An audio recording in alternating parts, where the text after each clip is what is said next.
স্বাগতম সকলকে আজকে এই মিঠুনের পাঠশালায়। আমরা আজ যে বইটা নিয়ে আলোচনা করব তা শওকত আলীর প্রদোষে প্রাকৃত জন।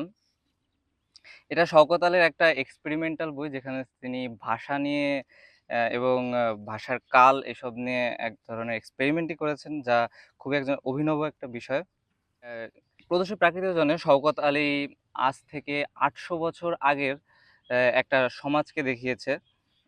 যখন বাংলায় তুর্কিদের গৌড় এবং বঙ্গ অভিযানের শুরু হয়েছে, তখন লক্ষণ সেনের শাসনের শেষের দিকে, এবং একই সঙ্গে তার সামন্ত মহাসামন্তরা জনগণের উপরে চালাচ্ছিল অত্যাচার, এবং বৌদ্ধ ভিক্ষুদের সঙ্গে লড়াইয়ে লিপ্ত ছিল সনাতন ও ব্রাহ্মণ্য হিন্দুরা।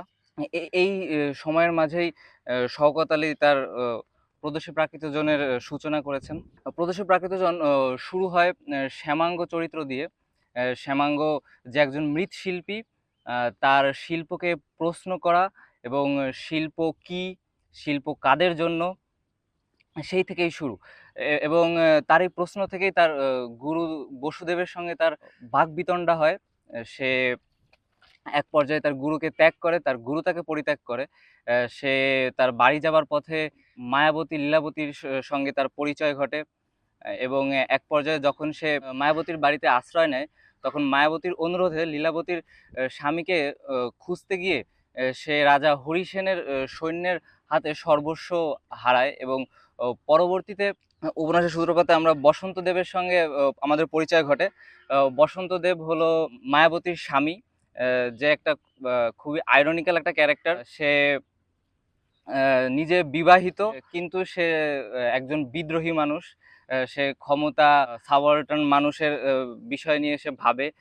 সে সেই সময় বিদ্রোহী এইসব নিয়ে কথা বলছেন। এবং একই সঙ্গে আমাদের মূল আইরনি যেখানে হলো শ্যামাঙ্গ, যে অবিবাহিত, কিন্তু সে বসন্ত দাসের থেকে তুলনামূলক কম বিদ্রোহী অ্যাকচুয়ালি। তো এবং পরবর্তীতে শ্যামাঙ্গ যখন মায়াবতীদের গ্রামে আসে, এবং সেই গ্রামে রাজা হরিসেনের সৈন্যরা আক্রমণ করে, এবং সেই আক্রমণে সকলেই বাড়ি ছাড়ে। এবং উপন্যাসের দ্বিতীয় অংশ সম্পূর্ণটাই বসন্ত দাসের তার স্ত্রীকে খোঁজা, এবং একই সঙ্গে সেই সময়ের রাষ্ট্র ব্যবস্থা, ক্ষমতা, মানুষের নিপীড়ন, এইসব নিয়েই আছে আর কি দ্বিতীয় অংশটা। এবং পরবর্তীতে উপন্যাসটা শেষ হয় শ্যামাঙ্গের মৃত্যু দিয়ে, এবং তুর্কিদের ক্ষমতা দখলের মাধ্যমে। তো আমরা আজকে এই উপন্যাসের মূলত দুইটা বিষয় নিয়ে কথা বলবো। সেটা হলো শিল্প নিয়ে, যা মূলত উপন্যাসের প্রথম থেকে শেষ পর্যন্তই আছে।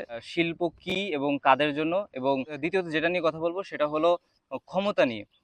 ক্ষমতা কি, ক্ষমতার সঙ্গে কিভাবে শিল্প জড়িত, এবং একই সঙ্গে ক্ষমতার পরিবর্তনে আদৌ কি প্রাকৃতজনের কোনো লাভ হয় কিনা, বা সাধারণ মানুষের কোনো লাভ হয় কিনা। তবে এই সব কিছু শুরুর আগে আমরা যে বিষয়টা নিয়ে আমাদের আলোকপাত করা উচিত, সেটা হলো উপন্যাসটার টাইটেল। সেটা হলো প্রদোষে প্রাকৃতজন। তো প্রদোষে প্রাকৃতজন অর্থ কি? প্রদোষ শব্দের অর্থ হলো সন্ধ্যা বা গোধূলি। এটা এই অনেকটা এর একটা পারিভাষিক শব্দ হতে পারে, ইংরেজি শব্দ লিমিনাল, যার অর্থ দুইটা বিপরীত বা আলাদা আলাদা সময়ের মধ্যবর্তী একটা অবস্থা। তো আর প্রাকৃতজন অর্থ হলো সাধারণ মানুষ। ঠিক যেমন সন্ধ্যা দিন এবং রাতের মধ্যবর্তী একটা স্থান, ঠিক তেমনি প্রদোষে প্রাকৃতজনেও লেখক দেখিয়েছেন কিভাবে সাধারণ মানুষরা একটি মধ্যবর্তী স্থানে এক্সিস্ট করছিল। তো সেই মধ্যবর্তী স্থানটা কি? সেনামল গিয়ে তুর্কি শাসনামল আসছিল, এর মধ্যবর্তী স্থান। এবং একই সঙ্গে আমাদের লেখক দেখিয়েছেন শিল্পর ধারার মধ্যবর্তী স্থান, যেটা নিয়ে আমরা এর পরবর্তীতে আলোচনা করব। এবং আরেকটি বিষয় লেখক শওকত আলী দেখিয়েছেন, সেটা হলো ১২০০ শতকের মানুষের সঙ্গে আধুনিক যুগের মানুষের সন্ধিস্থান। যেখানে আধুনিক যুগের মানুষ ১২০০ শতকের মানুষের সঙ্গে যেন একই সুরে গান গাইছে।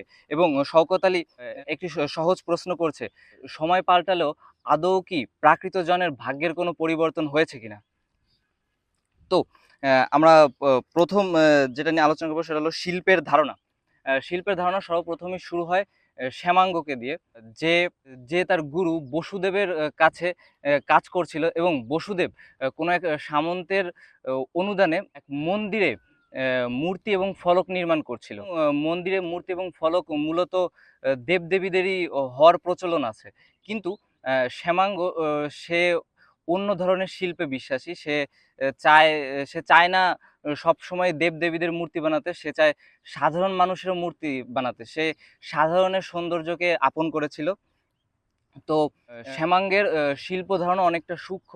সে তার প্রচলিত শিল্প ধারণার বিপরীতে গিয়ে এক নতুন শিল্পধারার কথা ভাবছিল, যেটা মূলত শওকত আলী তার মাধ্যমে নতুন এক শিল্পধারার কথা পাঠকদের বলছিলেন। এটা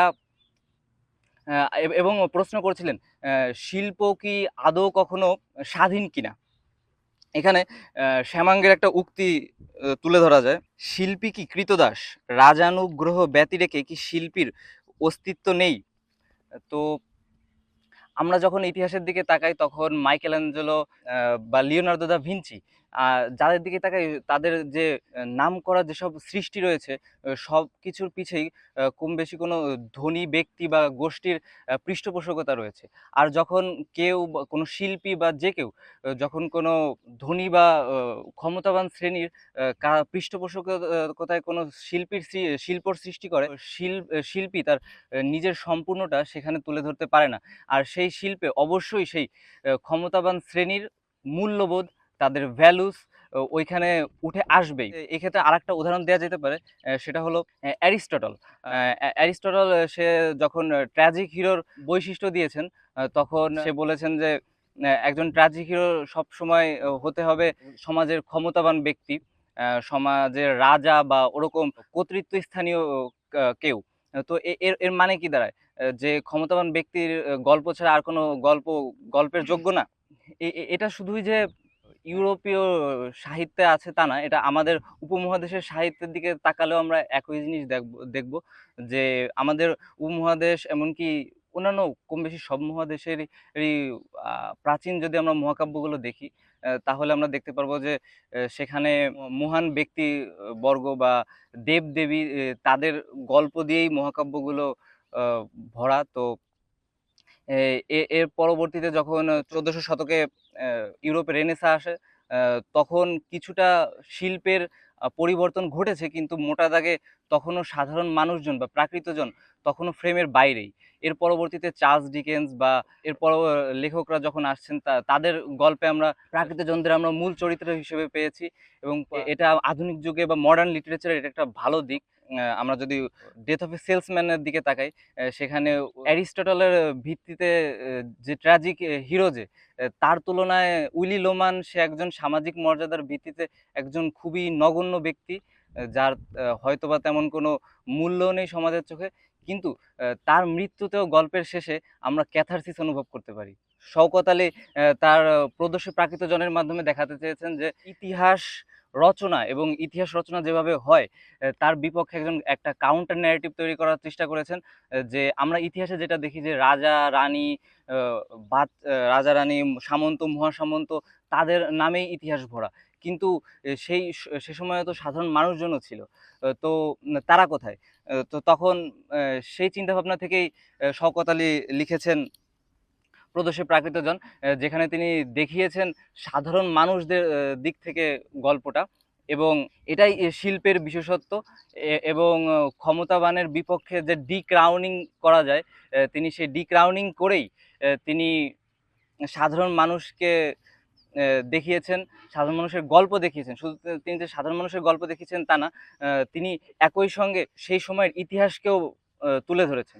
প্রশ্ন করতে পারি তাহলে শিল্প কেমন হবে? তো শিল্প হবে যেটা এলিট ক্লাসকে তুলে ধরবে অবশ্যই, কিন্তু একই সঙ্গে সাধারণ মানুষকেও তুলে ধরবে। আমরা এই ক্ষেত্রে লক্ষ্য করতে পারি সুলতান এস এম সুলতানের দিকে, যার চিত্র বা যার আর্টওয়ার্কগুলোতে, পরবর্তী আর্টওয়ার্কগুলোতে সে সাধারণ মানুষের জীবনগুলোকে তুলে ধরেছেন। আর এই জিনিসটাই শ্যামাঙ্গ তার আর্টওয়ার্ক বা তার মূর্তি বা ফলকে করতে চেয়েছেন, এবং শেষ পর্যন্ত তার সেই কারণে জীবনও দেয়া লাগে। তো শিল্পের মধ্যে কি আছে যে ক্ষমতা সবসময় শিল্পকে কুণ্ঠিবদ্ধ করতে চায় এবং শিল্প কি ক্ষমতা বাস্তবায়ন এবং ক্ষমতা চর্চায় সাহায্য করে কিনা? আমরা যখন যুগ, যুগ ধরে দেখি যে শিল্পী এবং সাহিত্যিকরা তাদের এই শিল্পের মাধ্যমে ক্ষমতাকে প্রশ্নবিদ্ধ করছে। কিন্তু একই সঙ্গে এই শিল্প এবং সাহিত্যই ব্যবহৃত হচ্ছে হচ্ছে এবং হয়েছে ক্ষমতা বাস্তবায়ন, ক্ষমতা উৎপাদন এবং ক্ষমতা ধরে রাখার জন্য। আবার আমরা উদাহরণ দিতে পারি প্রাচীন গ্রিসের। প্রাচীন গ্রিসে আমরা জানি যে, যে নাটক প্রদর্শন হতো। তো সেই নাটক প্রদর্শনের একটা মূল লক্ষ্য ছিল যে জনগণকে ইনস্ট্রাকশন দেয়া, জনগণকে রাজা-রানীর ভ্যালু, মোরালস এইসব দ্বারা উদ্বুদ্ধ করা যে যাতে করে রাজা-রানী যেভাবে ভাবে সেভাবে যেন জনগণ আ সেটা ফলো করতে পারে। তো ভাবুন যে ইডিপাস স্টেজে তার চোখের মধ্যে ২ টা কাঁটা ঢুকিয়ে তার চোখ ক্ষত-বিক্ষত করছে। এবং এটা দেখে একজন অডিয়েন্সে বসা একজন সাধারণ মানুষ সে কি ভাবছে? সে সে কি ভাবছে যে একজন মানুষ সে যে পাপ করেছে, তার সে ভাগ্যের বিপক্ষে গিয়ে যাওয়ার চেষ্টা করে তার পাপের শাস্তি কি সে নিজেকে দিচ্ছে? নাকি সে ভাবছে যে ইডিপাস যে একজন রাজা এবং তার সে রাজা এজন্যই দেবদেবতা তাকে তাকে নিয়ে ভবিষ্যৎবাণী করেছে এবং সেই ভবিষ্যৎবাণীর বিপক্ষে সে যাওয়ার চেষ্টা করেছে কারণ সে একজন উ খ সমাজের উচ্চস্থানীয় লোক এবং এই যাওয়ার চেষ্টা করার কারণেই সে যে পাপ করেছে, এই পাপের কারণে দেবদেবী শাস্তি দিয়েছে সাধারণ মানুষকে। প্লেগ দিয়েছে সমাজে এবং এই প্লেগের কারণে যখন মানুষ মারা যাচ্ছে, সাধারণ মানুষ মারা যাচ্ছে, তখন সবাই গিয়ে সেই ইডিপাসের কাছেই যাচ্ছে যে তাকে বাঁচানোর জন্য। এবং এতে করে ওই সাধারণ মানুষটা সে শিখছে বা জানছে। সে জানছে যে দেবতারা সবসময় ক্ষমতাস্থানীয় রাজা-রানীদের নিয়েই কনসার্ন। সাধারণ জনগণ তারা শুধু সামগ্রিক একটা সমষ্টি। আ তারা শুধু ওই রাজা-রানীর পাপের শাস্তি পাওয়ার জন্যই আছে এবং রাজা-রানীরা তারাই সৃষ্টিকর্তা বা দেবতার সবথেকে কাছে। যেমনটা আমরা যদি ইজিপ্টের দিকে তাকাই, তারা তো তাদের রাজা-রানীদের দেবদেবতাই ভাবতেন। এবং পরবর্তীতে ইংল্যান্ড বা ফ্রান্স ওখানে অ্যারিস্টোক্রেসিকে প্রশ্ন করাকে তো সরাসরি বেধর্মীয় বা ধর্মের বিপক্ষে হিসেবেই ধরা হতো। এটাই শিল্পের খারাপ ব্যবহার হয়তো, যেটা জনগণকে এক ধরনের হেজিমনিক স্ট্রাকচারের মধ্যে ফেলে এবং জনগণকে রাজা-রানী বা ক্ষমতাকে ভক্তি করবার বা পারফেক্ট সাবজেক্ট হবার জন্য উদ্বুদ্ধ করে। এই একই বিষয় আমরা আমাদের ইতিহাসে স্বৈরাচার আইয়ুব খানের সময় দেখতে পারি।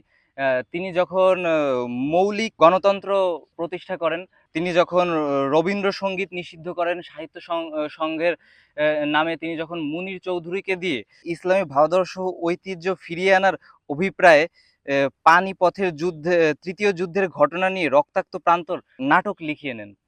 এসবই ক্ষমতা ধরে রাখা এবং বাস্তবায়নের একটি প্রয়াস। ক্ষমতার পরিবর্তনে কি আদৌ প্রাকৃতজনের ভাগ্যের পরিবর্তন হয় কিনা? তো এই ক্ষেত্রে শওকত আলীর উপন্যাস থেকে একটা উক্তি বলা যায়।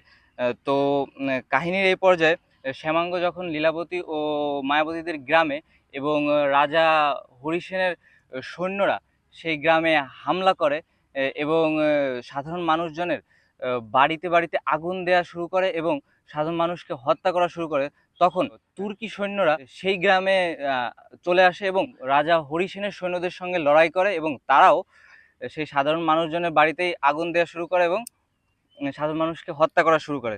তখন শওকত আলী বলেছেন, "শ্যামাঙ্গ তখনও প্রজ্বলিত, লুণ্ঠিত, বিধ্বস্ত পল্লীটির দিকে চেয়ে আছে। তার মনে কেবলই প্রশ্ন, এরা কারা? একই স্থানে আঘাত হানে, একই গৃহে অগ্নি দেয়, একই পল্লীর মানুষকে হত্যা করে, অথচ দুটি ভিন্ন দল। এদের মধ্যে কি সত্যিই কোনো পার্থক্য আছে?" আদৌ কি পার্থক্য আছে? কারণ ক্ষমতা তো মোটা দাগে সেই একই।